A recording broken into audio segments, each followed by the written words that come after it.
guys, it's Teacher Katie, and I'm here today to tell you about my favorite props for VIPKID.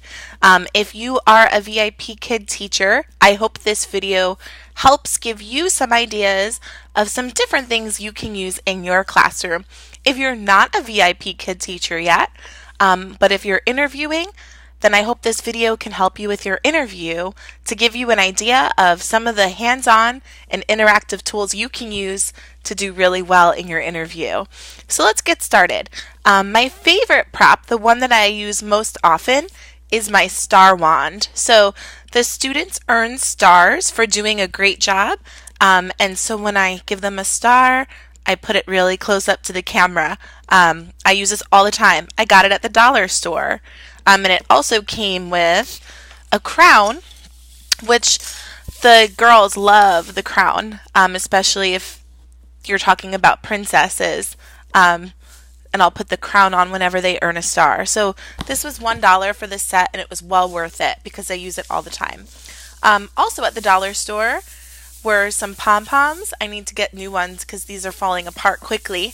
Because my kids do well all day, so I'm always shaking them. So I got these at the dollar store, and I also got this light up wand at the dollar store, which I like to use as a microphone. So A, B, C, D, E, F, G, and then I put it up to the camera so that they know that it's their turn to speak. So those are some great things I found at the dollar store. I also constantly use my Mr. Potato Head. This is my favorite reward for pre-VIPKID, especially like a trial or a student that's new that you've never worked with, because it's so basic. But then if you start working with the student and you notice that they have more language than you originally thought, or that they can be challenged a little bit, you can also expand upon it. So usually I start with a blank potato head. You can see I drew eyebrows on it for one of the eyebrow lessons. And I'll say, oh no, where are his eyes? Where is his nose? Where is his mouth? And then I'll give them a choice. Do you want a mouth or a nose? And which one? I'll give them that choice. And then to get a laugh out of them, especially if it's a new student who might seem a little uncomfortable, usually I'll put it in the wrong spot, like this. Whoops. Mouth? No. And that always gets a laugh from the younger ones. You can work on happy or sad. Does it go on the top or the bottom? Or you can even work on things like under or above. So, eyes. The nose goes under the eyes. So there's so many things you can work on with the Mr. Potato Head. If the student has more language, you can say, what do we see with? Or where are your eyes? Or show me your eyes, or what do you see with your eyes? There's endless amount of ways to expand upon with the Mr. Potato Head, but the kids love being silly with it. You can also use different pieces, like you can give them a choice of which mouth do you want, the red one or the pink one, or if you have different costumes or pieces like that. So Mr. Potato Head gets used all the time in my classroom. These are my sons. They were from the bath, and I use them all the time. They're these little three-dimensional numbers that I like to hold up to the camera. How old are you? Yes! Very good. You are 6. I am 6 years old. So they're really great, or doing what's 6 plus 5, different things. You have these foam numbers.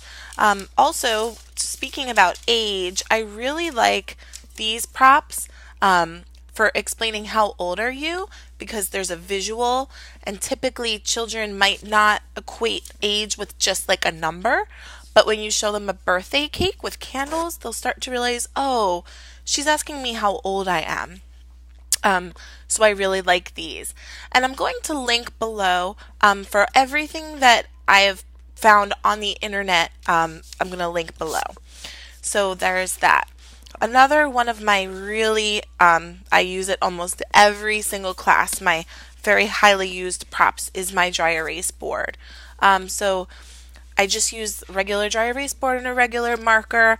If I'm trying to show a specific concept or if there's a word that a child is confusing, like a lot of times they'll say, these are, or they'll say there are, instead of these are. So what I'll do is I'll write them both so they can see the difference.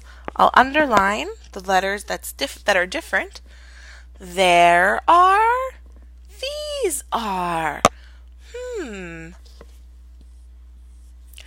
These are.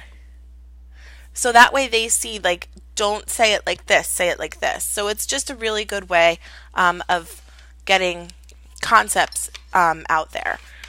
I'll also write out sentence frames on the dry erase board. I'll draw pictures on the dry erase board. When we're doing the Who is in your family unit, a big hit is I always draw a house for who is in your family or who do you live with, and I'll draw the student and I'll say, look, it's Elsa. Where is Elsa's family? Who do you live with? And then if she says, I live with my mom, I'll draw a mom. And then I live with my dad, I'll draw a dad. And they love watching me draw their family. So my dry erase board and marker and also Expo eraser are huge props that I'm always using. I really like these sentence starters. They're little speech bubbles, little thought bubbles, so that the student sees, oh, you want me to say something. Where do you live? Good job. What can you see? Or, just different things like that. So those are great. I also love these magic CVC wands. This is a sports themed. So cap, short A, cap.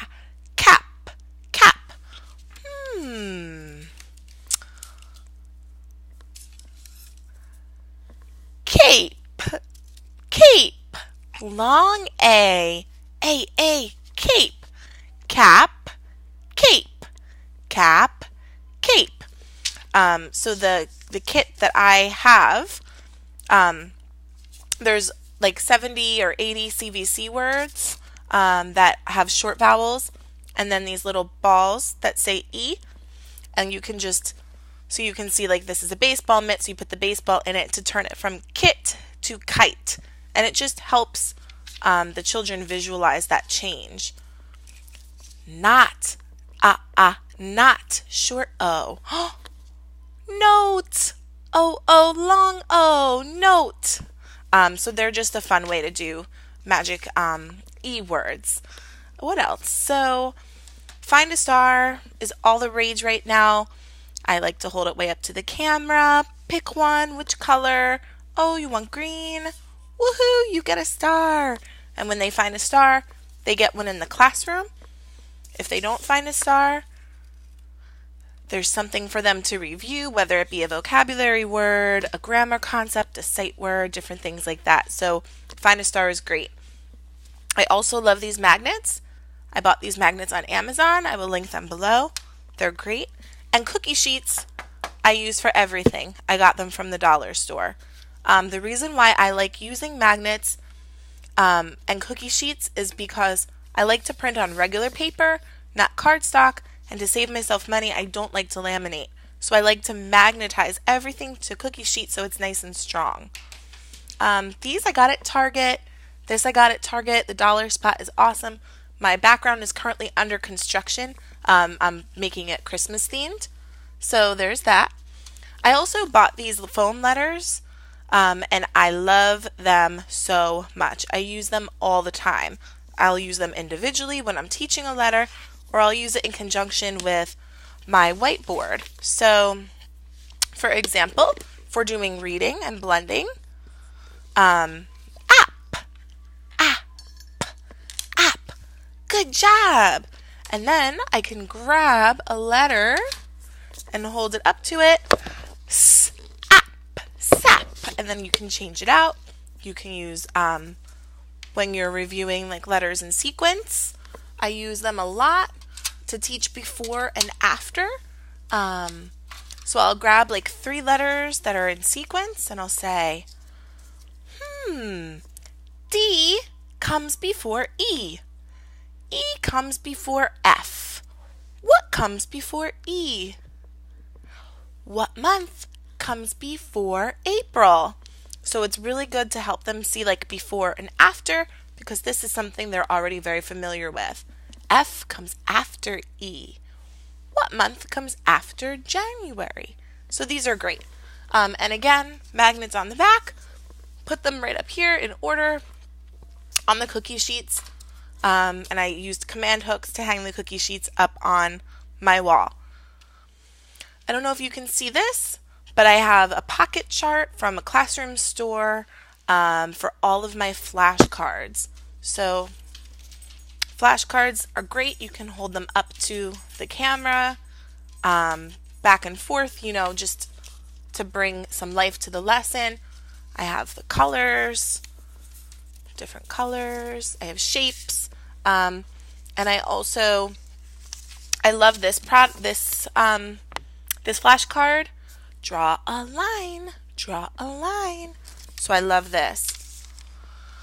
Okay, what else? All right. Just something that I found on Amazon because I was getting fatigued and I was getting some muscle pain from sitting at the computer for so long. I find that this mouse pad with wrist support is very important. Also, a good chair. I spent about $29, I think, on this chair. And I had no more back pain after doing that. This headset has been a lifesaver because you can mute yourself if you're waiting on a no-show or if you're writing feedback after a class. So this has been great too. Beanie Babies. So my mom doesn't like to throw anything away. And when I was little, I collected Beanie Babies.